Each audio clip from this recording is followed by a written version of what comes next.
오늘도 이 사도행전 24장에 기록된 이 말씀을 통해서 하나님께서 주시는 은혜를 우리가 함께 나누기를 원합니다. 여러분, 오늘 이 사도행전 24장 말씀에는 이 가이사랴에서 열리는 이 바울의 두 번째 재판에 대한 이야기를 기록을 하고 있습니다. 바울은 예루살렘에서 유대인들의 오해를 받아 이 죄수 아닌 죄수가 되어버렸습니다. 정확하게 이야기하면 재판을 앞둔 미결수가 되었습니다. 그래서 예루살렘 공에서 첫 번째 재판이 열렸지만 이 바리새인들과 사두개인들이 서로 다투는 바람에 재판이 순조롭게 진행이 되지 못하고 이 바울은 다시 예루살렘 영내에 갇혀 있었습니다.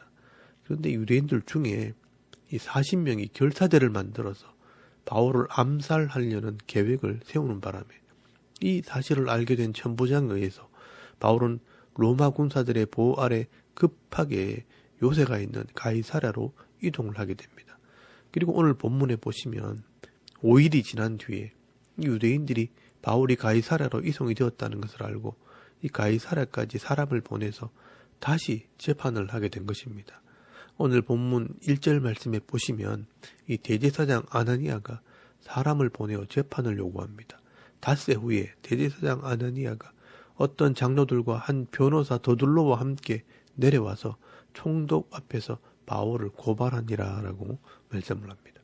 이 대제사장 아나니아는 이 법정에서 이기기 위해 이 변호사, 이 말 잘하는 사람을 데리고 오는데 그 변사의 이름이 더둘로라는 사람입니다. 이 더둘로라는 이름의 뜻이 거짓말쟁이라는 뜻입니다. 악한 사람을 변사로 세운 것입니다. 그리고 이 바울의 두 번째 재판이 벌어지게 됩니다. 여러분 2절 말씀에 보시면 바울을 부르매 더둘로가 고발하여 이르되, 여러분 이 고발한다는 것은 로마의 법정에 고소했다는 말입니다. 바울이 죄를 지었다는 것을 재판을 통해 밝혀달라는 것입니다. 그래서 3절에서 4절까지 말씀에 변사답게 이 당시 총독 벨릭스에게 듣기 좋은 말로 칭찬을 하고 5절부터 이 바울의 죄를 고발하기 시작합니다. 여러분 5절 말씀에 보시면 우리가 보니 이 사람은 전염병 같은 자라 천하에 흩어진 유대인을 다 소유하게 하는 자요 나사렛 이단의 우두머리라. 그가 또 성전을 더럽게 하려 함으로 우리가 잡았사오니 당신이 친히 그를 신문하시면 우리가 고발하는 이 모든 일을 아실 수 있나이다 하면서 고발을 합니다. 이 더둘로는 이 바울을 두 가지 죄를 물어서 고발을 합니다. 첫째는 정치적으로 로마를 대적하는 반역의 우두머리며 위험한 사람이라고 고발을 합니다. 흩어져 있는 유대인들을 다 소유하게 하는 자라고 말씀을 합니다. 여기 소유하게 한다는 말은 반란을 꾀하면서 사람을 선동한다라는 뜻입니다. 로마 정부에 대해서 반란을 주동하는 사람이라는 뜻입니다.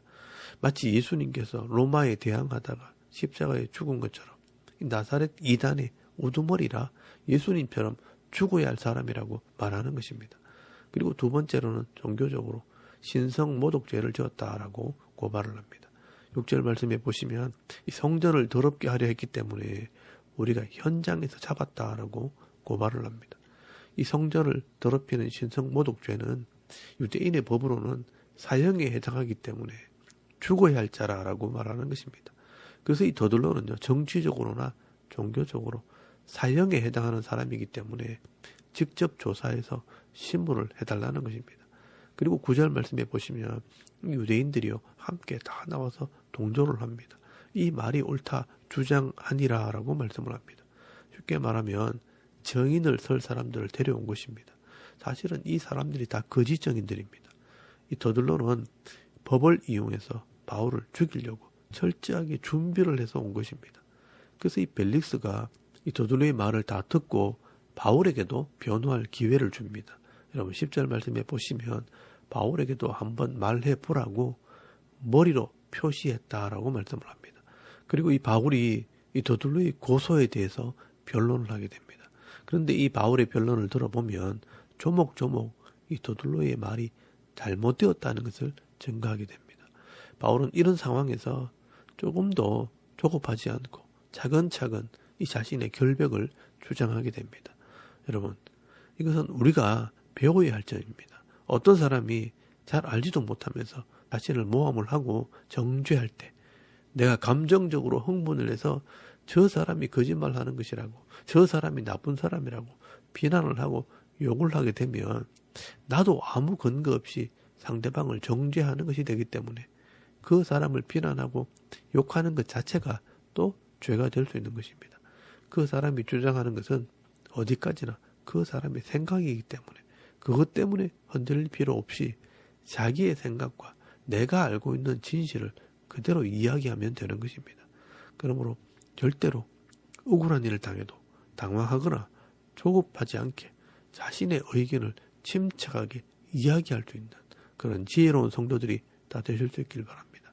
그래서 이 바울은요, 당시 있었던 사실을 가지고 이 더둘러가 주장하는 것은 잘못되었다는 것을 조목조목 이야기를 하기 시작합니다. 여러분 11절 말씀에 보시면 내가 예루살렘에 예배하러 올라간 지 12일밖에 되지 않았다는 것을 말씀을 합니다. 상식적으로 이 아시아에서 이 예루살렘에 온 지 12일밖에 안 된 사람이 무슨 반란을 계획을 하고 사람들을 모을 수 있겠는가 하는 것을 말하는 것입니다. 그리고 12절에서 13절까지 말씀에는 지금 이 바울을 고발한 더둘러나 증언하러 온 사람들은 바울이 성전에서 무슨 일을 했는지 또 성전에서 사람들을 소유하게 한 것을 직접 본 사람이 아무도 없다는 것입니다. 그렇기 때문에 나를 보지도 못한 사람들이 나를 고발한다는 것은 있을 수 없는 일이라는 것입니다. 쉬운 말로 하면 말로만 주장하는 것이지 증거 자료가 없다는 것입니다. 그러므로 이 더둘러의 고소 자체가 잘못된 것이라고 말을 합니다. 그래서 이 바울은요, 실제 있었던 사실을 이야기합니다. 14절 말씀부터 바울은 왜 이런 오해와 분쟁이 생겼는지를 설명을 하게 됩니다. 이 바울과 유대인과의 신앙의 차이가 이런 오해를 만들었다는 것을 먼저 이야기를 합니다. 바울은 하나님을 믿고 구약의 율법과 선지자의 글에 기록된 것을 다 믿기 때문에 이것은 유대인들과 다를 것이 없습니다. 그런데 15절 말씀에 이 바울은 의인과 악인의 부활이 있다는 것을 믿는 믿음이 있다는 것입니다. 이것은 예수 그리스도의 십자가를 믿고 부활을 믿음으로 영생을 얻게 되는 것을 말씀하는 겁니다. 그런데 이 유대인들 중에 사두개인들이 부활과 영생을 믿지 않기 때문에 바울을 미워해서 이런 일이 벌어졌다는 것입니다. 그리고 이 바울이 결정적으로 오해를 받은 것은 예루살렘에 들어가서 이 나시린의 결례를 행하는 일 때문이었습니다. 그래서 17절 말씀 이하에 보시면 여러 해 만에 내가 내 민족을 구제할 것과 죄물을 가지고 와서 드리는 중에 내가 결례를 행하였고 모임도 없고 소동도 없이 성전에 있는 것을 그들이 보았나이다. 그러나 아시아로부터 온 어떤 유대인들이 있었으니 그들이 만일 나를 반대할 사건이 있으면 마땅히 당신 앞에 와서 고발하였을 것이요. 그렇지 않으면 이 사람들이 내가 공회 앞에 섰을 때 무슨 옳지 않은 것을 보았는가 말하라 하소서라고 말씀을 합니다. 바울은 이방인들에게 예수의 부활을 증거하다가 예루살렘 교회를 돕기 위해 연보를 가지고 와서 하나님께 예배를 드렸을 뿐이고 또 이 나시린의 서원을 한 사람과 함께 이 성전에서 결례를 행했을 뿐인데 이 사실을 알지 못하는 아시아에서 온 어떤 유대인들이 오해를 한 것밖에 없다는 것입니다. 이게 팩트입니다. 그렇다면 나를 봤던 그 사람들이 직접 와서 말하면 모르겠지만 지금 여기 법정에 온 이 사람들은 나를 본 적도 없기 때문에 나에 대해서 말할 자격이 없는 자들이라고 말하는 것입니다. 그래서 이 바울의 결론은 그것입니다. 내가 이 부활을 전했다는 것만 맞는 말이지 나머지 말들은 다 사실과 맞지 않다 하는 것을 주장하는 것입니다.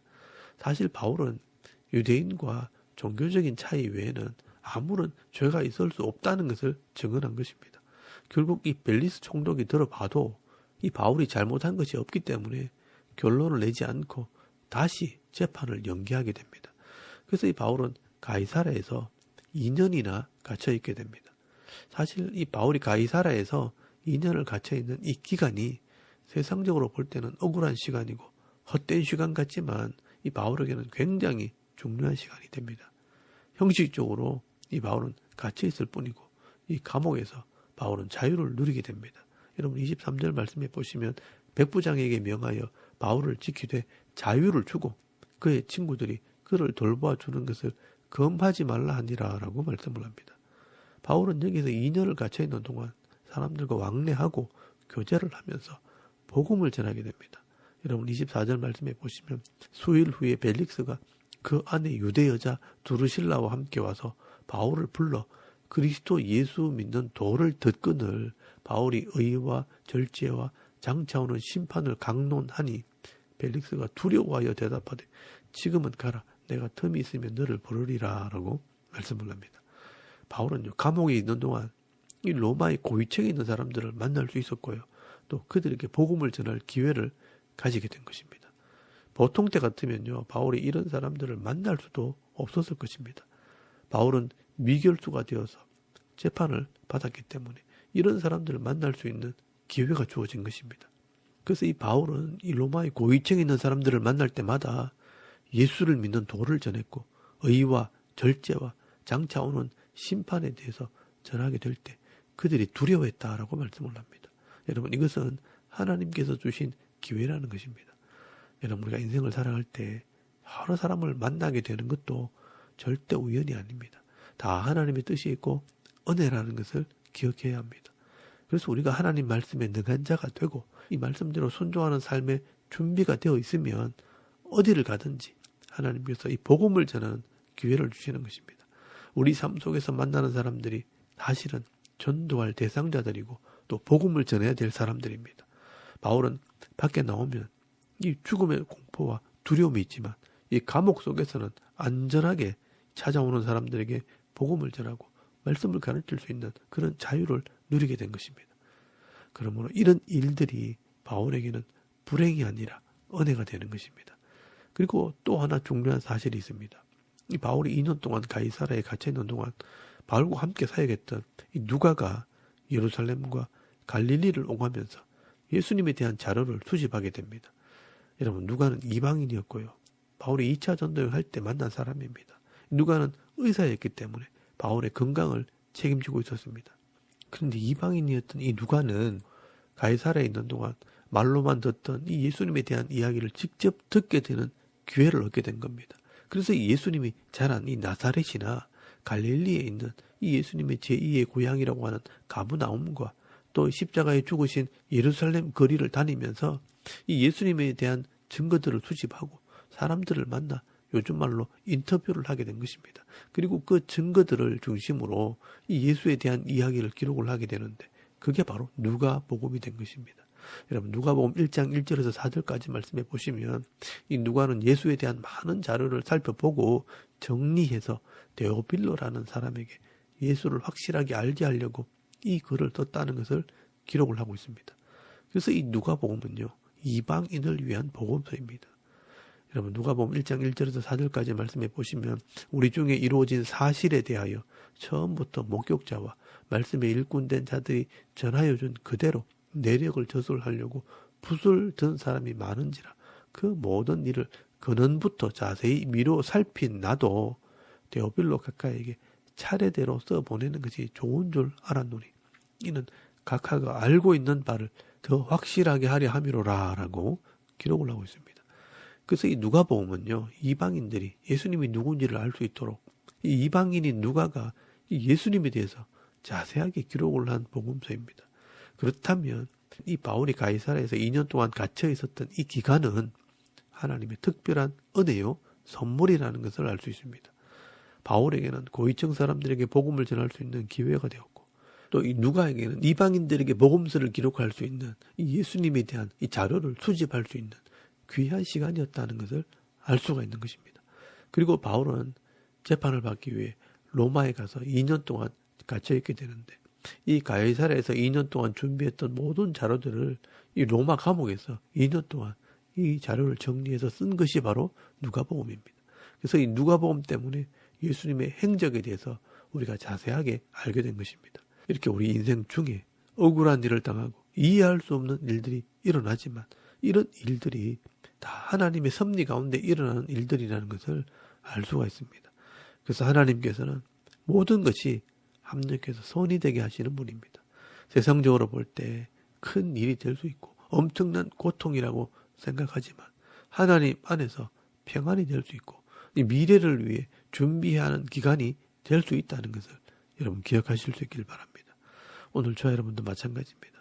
내가 생각하지 못한 일들이 벌어지고 왜 나만 이런 고통을 당하고 어려움을 당해야 되는가 하는 일들이 있을 수 있지만 결국 그런 일들이 앞으로 되어질 일들을 준비하는 기간이 될 수 있고 또 더 큰 일을 할 수 있도록 훈련하는 기간이 될 수 있다는 것도 기억하실 수 있길 바랍니다.